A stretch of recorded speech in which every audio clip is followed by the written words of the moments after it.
It was quiet for a while, and then suddenly it was not. And the Fair workers enough. outside are back to work. Welcome to the Art of AI podcast. I'm the host. Chad's the straight man, or the funny guy, smart guy. I've got some construction going on at my house right now, so if you hear that going on in the background, we're that's a long one. We're getting a new balcony put in, so yay for that. Today on the Art of AI podcast, Chad is actually going to be walking us through workflow Wednesdays. If you're unaware of what workflows are, these are kind of how things work inside of GoHighLevel, where you can automate different parts of your business. So Chad is going to show us how to use if then statements and go to statements in order to not only simplify your workflows, but automate parts of your business that need automating, stuff like your outreach, emails that go out, responses to people clicking on different links, that type of stuff. Does that sound about right, Chad? Sounds about right. All right, perfect. So Chad's going to share his screen. I'm going to be here listening along and interjecting as long as you guys can hear me Right. over the beautiful sounds of that workflow. Chad. All right. So let's take it here. So one of the things that I know uh, that I've seen with a lot of clients who are trying to do a little bit on their own or trying to build these workflows for other purposes, they have a tendency to think in a linear fashion. And what I mean by that is that I have something I want to have happen. Somebody clicks a link, and I do this one thing. That one link represents, some data point that you want to go or send them down a workflow. And then they'll have like 50 of them, right? And so now when I'm building workflows, what I try and do is think about, not if you've got 5 options, right? 5 different tags. Let's say option A, B, C, and D. Let's say 3. It's because I don't want to go all the way to F. But A, B, C, and D. And, based on those 3 options, you want to make a change. Or maybe you have pipeline stages, right? And each pipeline stage, you want to do something with. Now, I don't create separate workflows for each pipeline stage, which happens a lot. That's what I see a lot. Oh, well, here, this pipeline stage. And then they create a folder called pipeline stages, and there's like 50 in there. And it works. But there's a couple issues with that. One, when you're creating multiple workflows, it's hard to lose track of which one does what, right? Even if they're all organized, you might tweak it a certain way to make sure it does X, Y, and Z a certain way, it adds a certain piece of data. But then when you're using it and you're trying to move it to workflow, you're trying to figure out, wait, how does that work? And so the if then statement, first we start with some kind of trigger, right? So let's paint the picture here. So say what's the overall scenario? Like, did somebody like this is a we're going to start with somebody's clicking on a trigger link, right? Okay. And we'll just say for that, right? And then let's just say there's we'll do another trigger link, okay?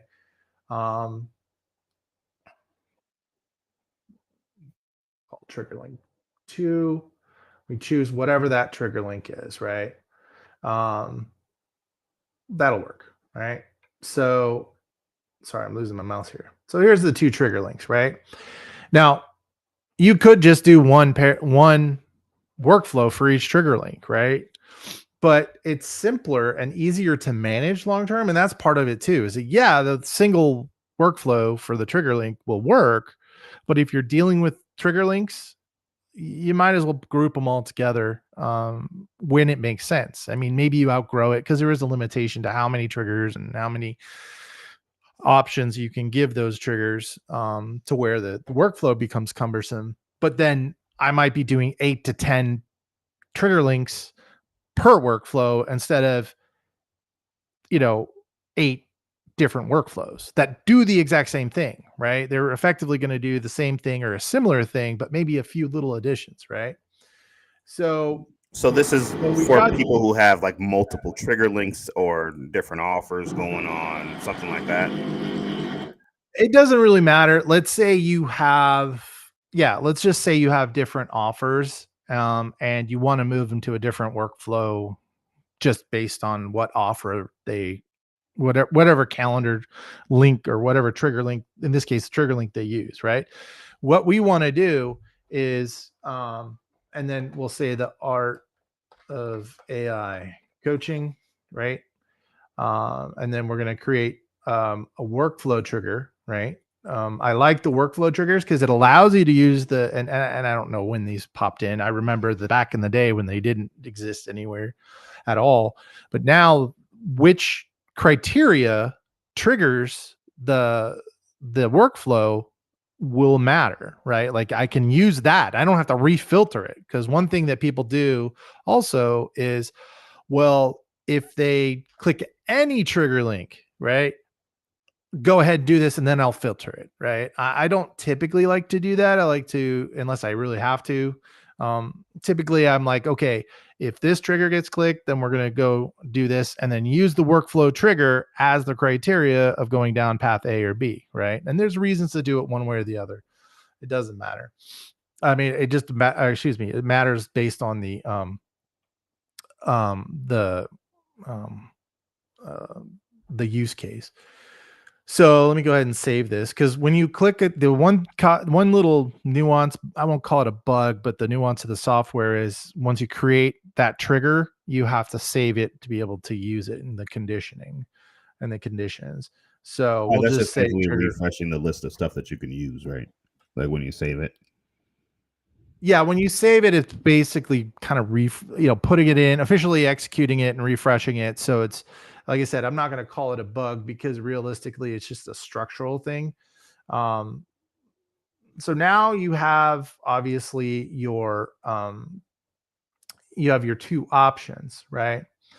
Now, and this is how I would manage some more complicated workflows where, hey, if this is happening, there's multiple options. I'm going to put all these options up there, and based on the option, let's say pipeline, if it's a no show, put it in the campaign that I use for no shows, right? And I do that in one, using the if then statement, usually in one workflow, right?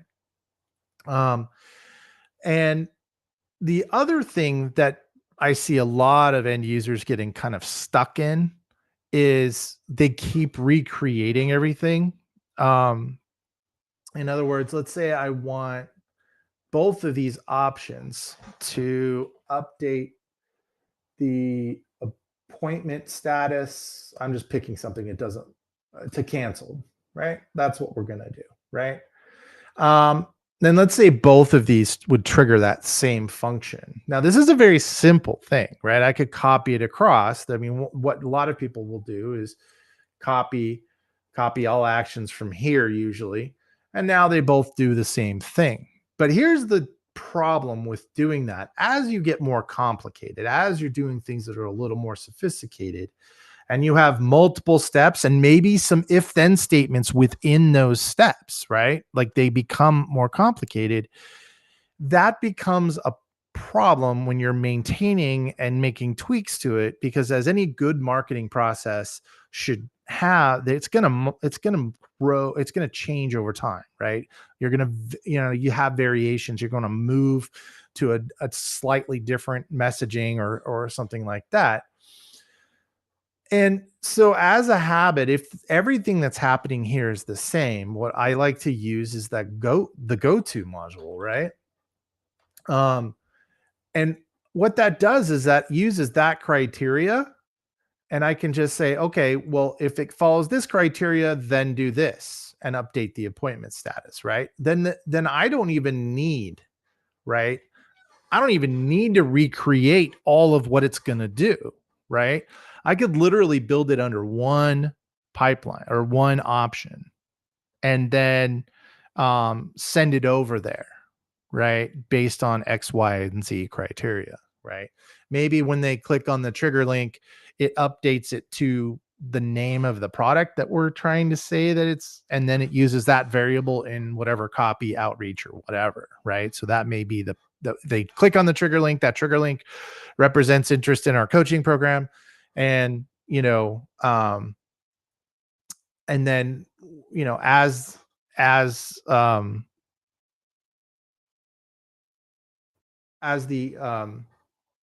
sorry, I'm spacing out here. With the coaching program, then it goes in and it does the rest of the function as it normally would. Sorry, I kind of got a little turned around there. So basically, the go-to allows you to simplify it so you're only maintaining this little area here of what needs to happen. And again, not every scenario, not every workflow is going to make a difference. Like it's not all going to need these kind of nuances, but what Does it does the go-to allow, helps you avoid having redundant workflows built when they're very similar to each other, and you could just have it basically, routed to basically, because okay. what'll end up happening over time as you build more workflows and then get even somewhat more complicated is you're going to find that weird things start to happen because you're now using maybe the same trigger in multiple locations.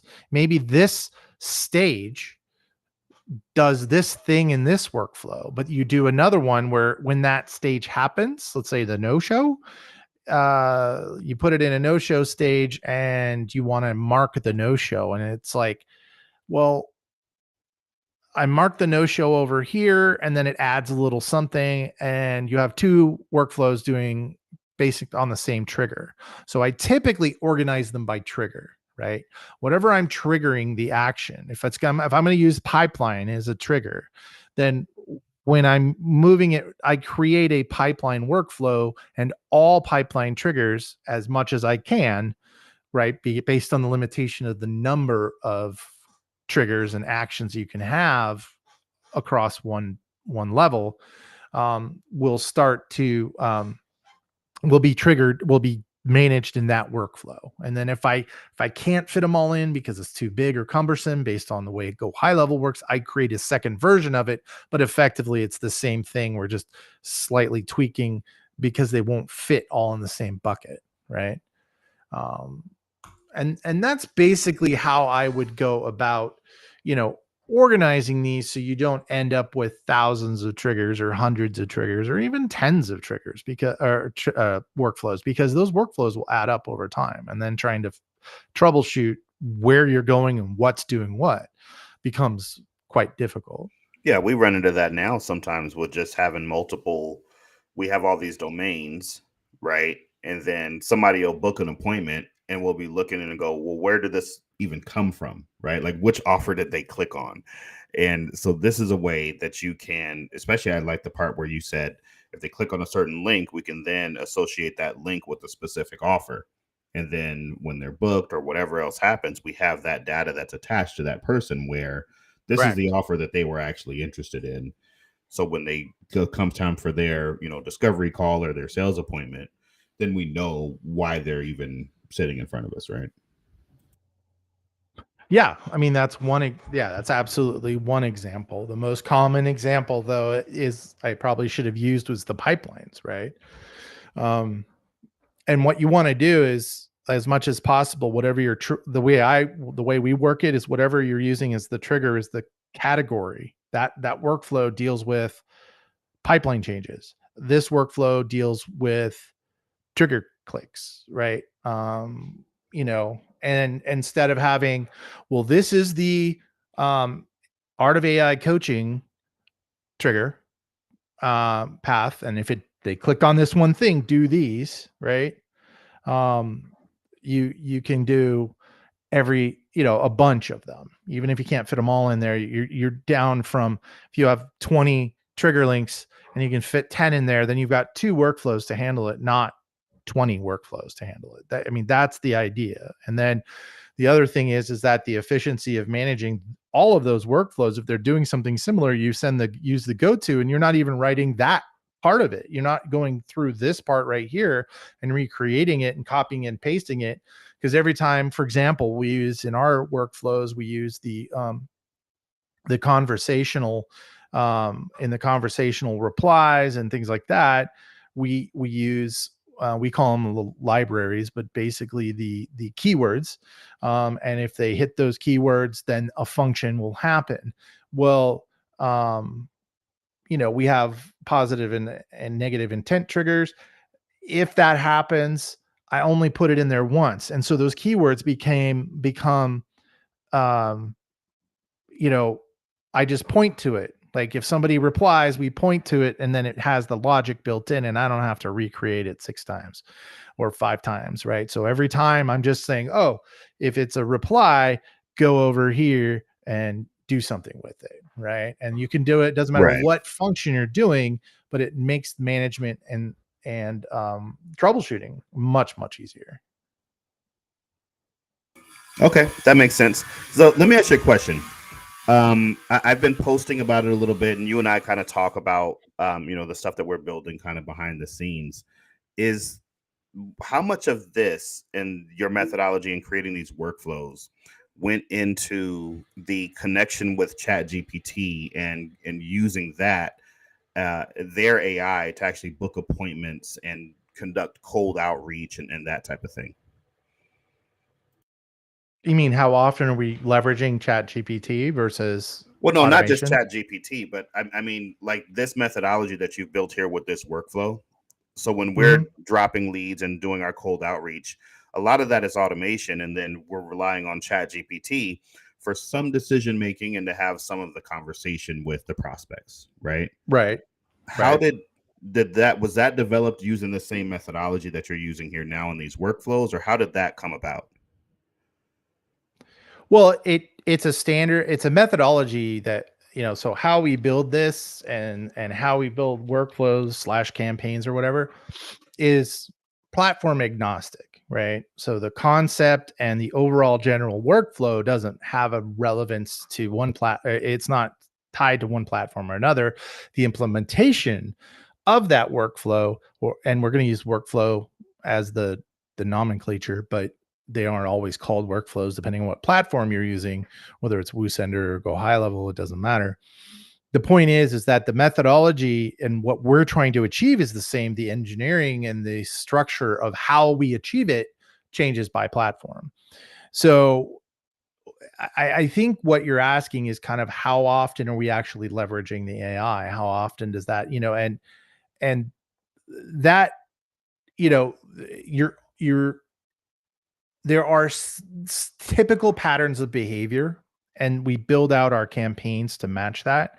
So if we're having a validation campaign, we know what we expect. We can know most of a good portion of the answers. So we don't necessarily send it to the AI. The AI is there to answer questions about the company because it's trained on what information you need for that company, right? And commonly asked questions, FAQs, that kind of stuff, where somebody can ask a question and the automation can't handle that, right? Because we can't predict everything, but the Right. AI handles all those wonky questions or questions about what we do or how we do it, and that's kind of um, you know how it gets managed there.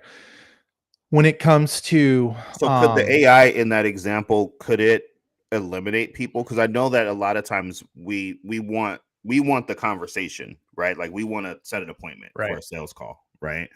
But if if you needed it to, could you teach the AI how to eliminate people from that and then like maybe notify you and say, hey, this person asked this question, and so I didn't offer them an appointment after they asked that. Yeah, I mean anything's doable. A lot of it comes down to automation, right? I mean, it's like we've said before. Um, if you need, if you don't need, if you need understanding but not compassion, you know, then you use AI, right? So if you don't need understanding, you can use automation. If you need understanding, you use AI. And if you need empathy and understanding, you can use that you need a person, right? And so the AI comes in when it needs to understand, right? Or like, for example, I've taught the AI to handle my phone died, versus my uncle died, right? Right. Same, all you've That done was is I think change I one posted word. about that one where it was like when we were first testing it, it was like, um, oh my phone died, and it was like, I'm so sorry for your loss, right? Right, right, right. But Like, what I do is I use the AI to understand the contextual difference, and then it sends the appropriate response, right? Have it send the appropriate response, and by doing that, I don't have to kind of come up with, on a chat sense, all these potential questions and answers. I focus mostly on positive and negative intent of some sort, or the categorizing phrases that might come up in that specific campaign based on how I'm sending out messages on an automated basis. Um, then I would categorize certain phrases as positive or negative. But effectively, the automation handles positive and negative internally within GoHighLevel. Um, and then otherwise, it just sends it to the AI to handle for interpretation, right? yeah, And the AI pushes for the appointment, right? It knows, okay, we've done this. Let's push for an appointment to talk further, right? And that's nuance that I can't necessarily, um, you can't build out into the AI, into the right. automation. And we teach Yeah. we teach appointment setters and sales humans, right? That we don't necessarily want to be in these long back and forth text or email conversations where we're kind of allowing a prospect to kind of ask all these questions and kind of control that conversation, right? We want to be in control of Right. the conversation and be the one asking the questions. So the AI, while it is tuned to be able to answer some questions about the business, it's able to then redirect those questions towards an actual appointment to talk to a real person, so that those questions and whatever other questions you may have can be answered, and we can figure out if the service is a good fit for you, right? And that's what we're trying to do for our customers, and make it so that they're not spending as much time actually having to deal with the results of a good advertising campaign, or even do manual cold outreach, and just letting the AI handle those low level conversations and interactions, and then the people who are qualified booking it straight to their calendar. Yeah. Yeah. Yeah. No, you definitely limit the trick is to definitely limit the amount of conversation. And remember, it's a sales process. So your same sales techniques and best practices are are apply, right? And the trick is figuring out where to stop AI from just responding, because a lot of the things I see out there right now, in this space, don't necessarily have. They're just, yeah, you can talk to the bot. Well, great, but that doesn't achieve anything other than I get information, right? You still need somebody driving it to an appointment, and we have the way we've designed it. The way it's been designed is to limit the number of interactions before it just says, hey, I'd love to answer your question, but I think at this point, the best thing to do is get an appointment, and we'll be able to answer all your questions based on the information that you give me about your business, right? And um, and your needs, and specifically your desires, right?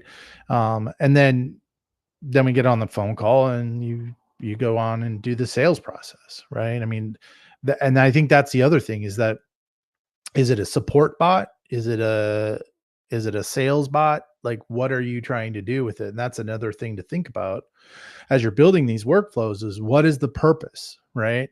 What is the purpose of this particular workflow that's sending it to the AI or this particular campaign? And, you know, what is a successful result? Right. And then you just go, okay, successful result is a booked appointment, right?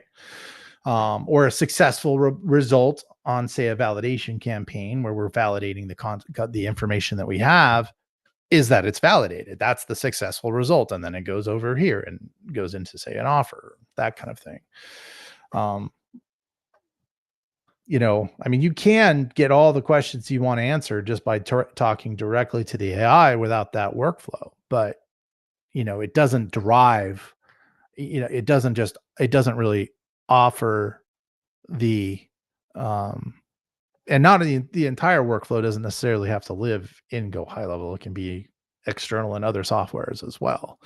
But that workflow is what determines how much the AI can talk, how much the AI, what it's allowed to say, those kind of things. All right, cool, man. Thanks for showing us the workflows there. I'm thankful to have you because that means that I don't have to know that stuff.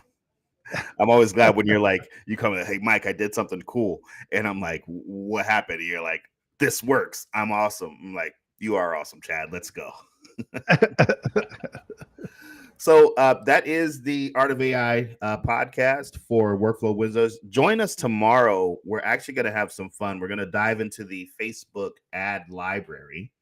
We're going to watch some ads with you and tell you what we think. We're going to tell you which ones are legit and like really good offers and which ones maybe you should be careful about if you're looking for solutions for your business.